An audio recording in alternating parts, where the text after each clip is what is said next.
ബോച്ചെ വിഷയത്തിൽ പോലീസിന്റെ വീര്യം പെട്ടെന്ന് പോകുവാൻ കാരണമെന്ത്? വലിയ കോളിളക്കമുണ്ടാക്കിയ നടി നൽകിയ ലൈംഗികാധിക്ഷേപ കേസിൽ ബോബി ചെമ്മണ്ണൂരിന് ഇന്ന് ഹൈക്കോടതിയിൽ നിന്ന് ജാമ്യം അനുവദിച്ചുകൊണ്ടുള്ള ഉത്തരവിറങ്ങി. രാവിലെ ജാമ്യം ലഭിക്കുമെന്നുള്ള സൂചനകൾ കോടതി നൽകിയിരുന്നുവെങ്കിലും ഉത്തരവ് പുറപ്പെടുവിച്ചത് ഉച്ചതിരിഞ്ഞ് 3:30 ശേഷമായിരുന്നു.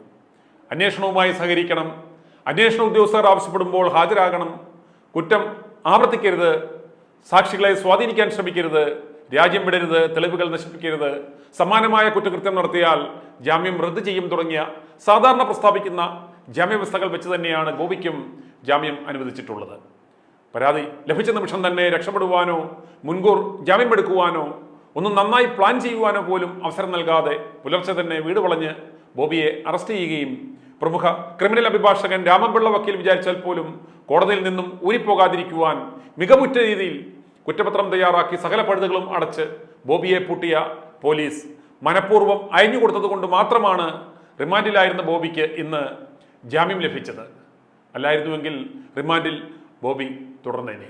ഹൈക്കോടതിയുടെ മുൻപിൽ ഇന്നെത്തിയ ജാമ്യാപേക്ഷ ജുഡീഷ്യൽ മൈൻഡുള്ള ഒരു ജുഡീഷ്യൽ ഓഫീസർക്കും തള്ളിക്കളയുവാൻ സാധ്യമല്ലായിരുന്നു. കാരണം ബോബി ചെമ്മണ്ണൂരിന് ജാമ്യം നൽകരുതെന്ന് പ്രോസിക്യൂഷൻ പേരിന് വാദിച്ചെങ്കിലും പോലീസ് കസ്റ്റഡി അപേക്ഷ പോലും നൽകിയിട്ടില്ലെന്നും പിന്നെ എന്തിനാണ് ജാമ്യം അനുവദിക്കാതിരിക്കുന്നതെന്നും കോടതി തന്നെ ഇന്ന് ചോദിച്ചിരുന്നു.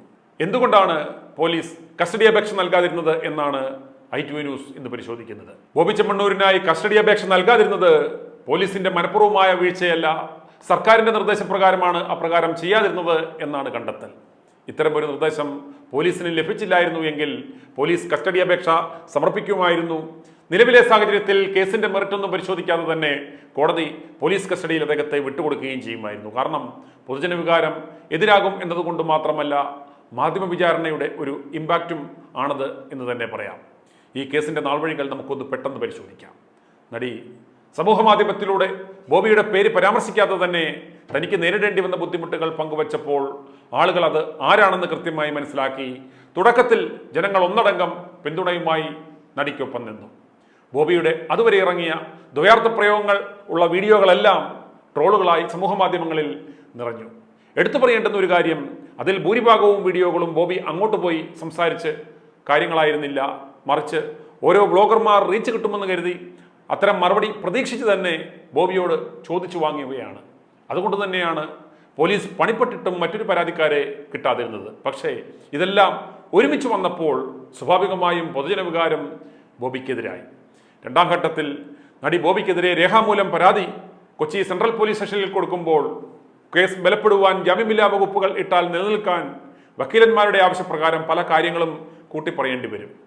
അപ്രകാരം രേഖാമൂലം ലഭിച്ച പരാതികളുടെ അടിസ്ഥാനത്തിൽ പോലീസ് BNS 75 ക്ലോസ് 1 ക്ലോസ് 4 വകുപ്പുകളും IT നിയമത്തിലെ 67 വകുപ്പും ഇട്ട് കേസ് രജിസ്റ്റർ ചെയ്തു. ഈ വകുപ്പുകൾ പ്രകാരം പ്രതി കുറ്റം ചെയ്തിട്ടുണ്ടെന്ന് സംശയാതീതമായി തെളിയിപ്പിക്കപ്പെട്ടാൽ മാത്രം പരമാവധി ലഭിക്കാവുന്ന കുറ്റം 3 വർഷം തടവാണ്. സാധാരണഗതിയിൽ ഇത്തരം വകുപ്പിടുന്ന കേസുകളിൽ മുൻകൂർ ജാമ്യാപേക്ഷയുമായി പോകുന്ന ഭൂരിഭാഗം പേർക്കും മുൻകൂർ ജാമ്യം കോടതികൾ നൽകാറുണ്ട്. കാരണം ഇത്തരം പരാതികളിന്മേൽ പ്രതിയെ കസ്റ്റഡിയിൽ മേടിച്ചു കൊണ്ടുപോയി തൊണ്ടി കണ്ടെടുക്കുകയോ കുറ്റം ചെയ്തെന്ന് തെളിയിക്കുവാൻ കസ്റ്റോഡിയൽ ഇൻട്രോഗേഷൻ്റെയോ ആവശ്യമില്ല. ഡിജിറ്റൽ തെളിവുകൾ ആണുള്ളത്. അത് പ്രതിയുടെ നിയന്ത്രണത്തിലല്ല, അത് പ്രതി വിചാരിച്ചാൽ എന്നല്ല, ആര് വിചാരിച്ചാൽ പോലും നശിപ്പിക്കാനാവില്ല. ഇക്കാര്യം ഒരു സാധാരണ വക്കീൽ കോടതിയെ ബോധിപ്പിച്ചാൽ മുൻകൂർ ജാമ്യം കിട്ടുവാനുള്ള വകുപ്പ് മാത്രമേ ഉള്ളൂ. ഇവിടെ ഈ വിഷയം ഇത്രയും സെലിബ്രേറ്റ് ചെയ്യപ്പെട്ടത്, ഒന്ന്, പരാതിക്കാരി ഒരു നടിയാണ്, 2, സർക്കാരിന് ഈ വിഷയത്തിൽ പ്രത്യേക താല്പര്യം വന്നു, അതുകൊണ്ട് പോലീസിനും, 3, മാധ്യമങ്ങൾ ഈ വിഷയം അവരുടെ വിചാരണയ്ക്ക് വിധേയമാക്കി വിവാദമാക്കി ലൈവായി ആളിക്കത്തിച്ചു. അതിലെല്ലാം ഉപരി ബൂർഷ്വാ ബോബിയുടെ ആ കോലക്കേടുകൾ അസഹനീയമായും പലർക്കും തോന്നുകയുണ്ടായി. ഈ ഘടകങ്ങളെല്ലാം കൂടി ഒന്നു ചേർന്നപ്പോൾ രാമൻപിള്ളയല്ല, സാക്ഷാൽ ദൈവം തമ്പുരാൻ വിചാരിച്ചാലും ബോബിക്ക് ഊരാൻ പറ്റാത്ത ഒരു അവസ്ഥയുണ്ടാക്കി. നടിയുടെ ഈ സോഷ്യൽ മീഡിയ പോസ്റ്റിനെ എടുത്ത് ചില മാധ്യമങ്ങൾ ആദ്യം ആഘോഷിച്ചു. അവർ ആരാണെന്നും എന്തിനിത് ചെയ്തു എന്നും പിന്നാലെ പറയുന്നുണ്ട്. സർക്കാരിനെ സംബന്ധിച്ചിടത്തോളം വനിതകളോടൊപ്പം സർക്കാർ ഉണ്ടെന്നുള്ള ആ ഒരു തോന്നലുളവാക്കുവാൻ പറ്റിയ സംഭവമാണിതെന്നും മാത്രമല്ല, ഈ വിഷയം 2 ദിവസം ആളിക്കത്തിച്ചാൽ അൻവറിന്റെ അറസ്റ്റുമായി ബന്ധപ്പെട്ട് തുടർ പ്രശ്നങ്ങൾ മുക്കിക്കളയുവാൻ പറ്റിയ നല്ലൊരു സംഭവമാണെന്ന് ലഭിച്ച ഉപദേശത്തിന്റെ അടിസ്ഥാനത്തിൽ കയറി ചാമ്പിക്കൊള്ളാൻ പോലീസിന് നിർദ്ദേശവും നൽകി. നടി അതിനെ റെസിപ്രോക്കേറ്റ് ചെയ്തു. സർക്കാരിന് മേൽ പറഞ്ഞ 2 മൈലേജും ഉറപ്പായി കിട്ടി. രേഖാമൂലം നടി പരാതി കൊടുത്തതോടെ കാര്യങ്ങൾ നടിയുടെ കയ്യിൽ നിന്ന് പോലും കൈവിട്ടുപോയി. ഈ വിഷയത്തെ ബോബിയുടെ ശത്രുക്കൾ നന്നായി ആഘോഷിച്ചു. ഒരു ഡീൽ ഫിക്സിങ്ങിനായി കാത്തിരുന്നവർ ഈ അവസരം നന്നായി വിനിയോഗിച്ചു. ബോബിയുടെ പതനം കാത്തിരുന്നവരിൽ ഏറ്റവും പ്രധാനിയായിരുന്നു തൃശ്ശൂർക്കാരനായ ബോബിയുടെ ബദ്ധശത്രുവായ സോജൻ അവറാൻ. ഏതാനും മാസങ്ങൾക്ക് മുമ്പ് അവറാന്റെ മൾട്ടി സ്റ്റേറ്റ് ക്രെഡിറ്റ് സൊസൈറ്റിയുമായി ബന്ധപ്പെട്ടുണ്ടായ ആദായ നികുതി വകുപ്പിന്റെ റെയ്ഡിന്റെ പിന്നിൽ ബോബിയാണെന്നും ആ റെയ്ഡ് കൊണ്ട് നേട്ടമുണ്ടാക്കിയത് ബോബിയുടെ മലങ്കര കോപ്പറേറ്റീവ് ക്രെഡിറ്റ് സൊസൈറ്റിയാണെന്നും സോജൻ വിശ്വസിച്ചിരുന്നു. അവരാണ് മരം കൊള്ളക്കാരുടെ ചാനലിനും ഒരു പ്രമുഖ ഓൺലൈൻ മാധ്യമത്തിനും പണം കൊടുത്ത് ഈ വിഷയം ആളിക്കത്തിക്കുവാൻ ശ്രമിച്ചത്. അവരെ മറ്റു മാധ്യമങ്ങൾ ഫോളോ ചെയ്യുകയും കൂടി ചെയ്തതോടുകൂടി ഈ വിഷയം ആളിക്കത്തി വൈറലായി. നടിയുടെ രേഖാമൂലമുള്ള പരാതി ലഭിച്ചയുടൻ പോലീസ് മുൻപൊരിക്കലും കാണിക്കാത്ത തരത്തിൽ ഈ വിഷയത്തിൽ കാണിച്ച അമിതാവേശം ITV ന്യൂസ് ഉൾപ്പെടെയുള്ളവർ തുറന്നു കാണിച്ചപ്പോൾ പോലീസിന്റെ ഏകപക്ഷീയമായ അതിരുകടന്ന ആവേശത്തിനെതിരെ പൊതുജനവികാരം മാറി. ആദ്യഘട്ടത്തിൽ നടിക്ക് അനുകൂലമായി ഉണ്ടായ പൊതുജനവികാരവും മാധ്യമ വിചാരണയും കോടതിയുടെ വിധിയെ സ്വാധീനിച്ചിട്ടുണ്ട് എന്നുള്ളത് പച്ചപരമാർത്ഥമാണ്. ബോബിക്ക് ജാമ്യം നിഷേധിക്കുകയും ജയിലിൽ ആയതോടും കൂടി പൊതുജനവികാരം ഒന്ന് അടങ്ങി. ഇനി അങ്ങോട്ടുള്ള കാര്യങ്ങൾ പ്രേക്ഷകർ ശ്രദ്ധിച്ച് കേൾക്കണം. ഈ വിഷയത്തിൽ മറ്റൊരു നിധി കൂടി ഒളിച്ചിരിക്കുന്നത് ഭരണമുന്നണിയിലെ ഉന്നതർ മനസ്സിലാക്കി. ഒരു ഡീൽ ഫിക്സ് ചെയ്യുവാനുള്ള സുവർണാവസരം അവർ പ്രയോജനപ്പെടുത്തുകയും ചെയ്തു. ഒരു വെടിക്ക് 2 പക്ഷി എന്ന് പറയുന്നത് പോലെ അറസ്റ്റോടുകൂടി പൊതുജനവികാരം അടങ്ങി. പ്രശ്നത്തിൽ നിന്നും ബോബിയെ ഊരിക്കൊടുക്കുന്നതിലൂടെ മറ്റൊരു ഡീൽ ഉണ്ടാക്കുവാനുള്ള സുവർണാവസരം ഉണ്ടാകുകയും ചെയ്തു. ബോബിയെ സംബന്ധിച്ചിടത്തോളം ആയിരക്കണക്കിന് കോടിയുടെ ആസ്തിയുള്ള ഒരാളാണ്. ആയിരക്കണക്കിന് കോടിയുടെ എസ്റ്റേറ്റും ജ്വല്ലറി ബിസിനസ്സും നോൺ ബാങ്കിങ് ഫിനാൻസ് പരിപാടികളും real estate, hospitality, tourism, shop, തേയിലപ്പൊടി കച്ചവടം എന്നുവേണ്ട സകല കച്ചവടങ്ങളുമുള്ള ആളാണ് Boby Chemmanur. Multi state credit society വഴി വരുന്ന കോടികളുടെ നിക്ഷേപങ്ങളും സ്വർണ്ണ നിക്ഷേപ പദ്ധതികളിൽ നിന്നുമൊക്കെയാണ് ബോബിക്ക് ആവശ്യത്തിന് പണം വന്നുകൊണ്ടിരിക്കുന്നത്. ഈ പണം വെച്ചാണ് സകല റോളിങ്ങുകളും പരിപാടികളും ബോബി കാണിക്കുന്നത്. ഈ സപ്ലൈ ലൈൻ കട്ടായാൽ ബോബിയുടെ സകല കച്ചവടവും പൊളിയും. ഈ കേസ് കൈവിട്ടു പോയാൽ, ആളുകളുടെ വിശ്വാസ്യത തകർന്നാൽ, നിക്ഷേപം തിരികെ ആവശ്യപ്പെട്ട് ഒരുമിച്ച് നിക്ഷേപകർ എത്തിയാൽ ബോബിയുടെ കച്ചവടം അതോടെ പൊളിയും. ഇതുണ്ടാകാതിരിക്കുവാൻ ഒരു അടിയന്തര സഹായം ബോബിക്കും അത്യാവശ്യമായിരുന്നു. ഇപ്പോഴുണ്ടായ ഈ ഡാമേജിൽ നിന്നും കരകയറണം, തുടർ നടപടികൾ അവസാനിപ്പിക്കണം. മറ്റ് കച്ചവടങ്ങൾക്കെതിരെ നിലവിലെ സാഹചര്യത്തിൽ യാതൊരു സർക്കാർ നടപടികളും ഉണ്ടാകരുത്. ഇതിനായി അടിയന്തരമായി സർക്കാർ ഇടപെടണമെന്നായിരുന്നു ബോബിയുടെ അടുത്ത ആളുകളുടെ ആവശ്യം. ഇത്തരം നിലയിലാക്കയത്തിൽ പെടുമ്പോഴാണ് ഡീലുകളിലേക്ക് വേഗം എത്തിക്കുവാൻ സാധിക്കുക. അതാണ് ഇവിടെ സംഭവിച്ചത്. വലിയ ബാർഗൈനിങ് ഒന്നുമില്ലാതെ ആവശ്യപ്പെടുന്ന തുക ആവശ്യക്കാരന് നൽകും. അതാണ് ഇവിടെയും സംഭവിച്ചത്. ആ ചർച്ചയുടെ ഫൈനലൈസേഷൻ നടന്നത് കാക്കനാട് ജയിലിലാണ് എന്നതാണ് വിവരം. ഈ ഡീലിന്റെ ഭാഗമായിയാണ് റിമാൻഡിൽ കഴിഞ്ഞ ബോബി ചെമ്മണ്ണൂരിന് ജയിലിൽ പ്രത്യേക VVIP സൗകര്യങ്ങൾ ഒരുക്കി കൊടുക്കപ്പെട്ടത്. ബോബി ചെമ്മണ്ണൂരിന്റെ ഏറ്റവും വിശ്വസ്തർ ഒരു ഉന്നത ഉദ്യോഗസ്ഥനൊപ്പം ജില്ലാ ജയിലിലെത്തി സന്ദർശക പട്ടികയിൽ പേര് ചേർക്കാതെ സൂപ്രണ്ടിന്റെ മുറിയിലിരുന്നാണ് ഈ ഡീലുകൾ ഫൈനലൈസ് ചെയ്തത് എന്നാണ് വിവരം.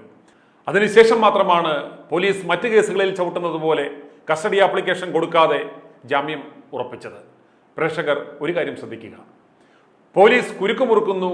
സമാനമായ പല കേസുകളും പോലീസ് തെളിവുകൾ കണ്ടെത്തി കഴിഞ്ഞു, കോടതിയിൽ സമർപ്പിക്കുവാൻ പോകുന്നു എന്ന് മാധ്യമങ്ങളിൽ തുടരെ വാർത്ത കൊടുത്തത് ജയിലിൽ കിടക്കുന്ന ബോബിയെ വിരട്ടുവാനും പ്രഷറൈസ് ചെയ്യുവാനും ഡീൽ ഉറപ്പിക്കാനുമായിരുന്നു എന്ന് മനസ്സിലാക്കുക. ഇപ്പോൾ ഡീൽ ഉറച്ചു, എല്ലാം ആവിയായി. പോലീസിന് ബോബിയെ കസ്റ്റഡിയിലും വേണ്ട, സമാന കേസുകളുമില്ല, ആരും പരാതിക്കാരായും ഇല്ല. ലൈംഗിക തൊഴിലാളികളോട് പോലും ബോബി വഞ്ചന കാണിച്ചു എന്നതിന്റെ പോലീസിന് ലഭിച്ചൊരു വീഡിയോ കാണുക. ഇതുപോലും കോടതിയിൽ ഹാജരാക്കിയില്ല. I'm not a god. Charity will do again charity. But you go to woman. I will do charity. Not one woman.